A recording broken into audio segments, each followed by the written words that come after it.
صحیح بخاری حدیث نمبر 67۔ رسول اللہ صلی اللہ علیہ وسلم اپنے اونٹ پر بیٹھے ہوئے تھے اور ایک شخص نے اس کی نکیل تھام رکھی تھی۔ آپ صلی اللہ علیہ وسلم نے پوچھا، آج یہ کون سا دن ہے؟ ہم خاموش رہے حتیٰ کہ ہم سمجھے کہ آج کے دن کا آپ کوئی دوسرا نام اس کے نام کے علاوہ تجویز فرمائیں گے۔ پھر آپ صلی اللہ علیہ وسلم نے فرمایا، کیا آج قربانی کا دن نہیں ہے؟ ہم نے عرض کیا، بے شک۔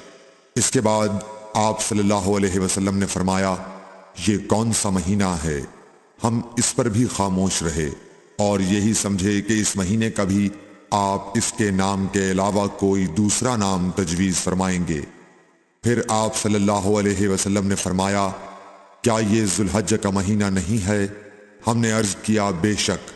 آپ صلی اللہ علیہ وسلم نے فرمایا، تو یقیناً تمہاری جانیں اور تمہارے مال اور تمہاری آبرو تمہارے درمیان اسی طرح حرام ہیں جس طرح آج کے دن کی حرمت تمہارے اس مہینے اور اس شہر میں ہے۔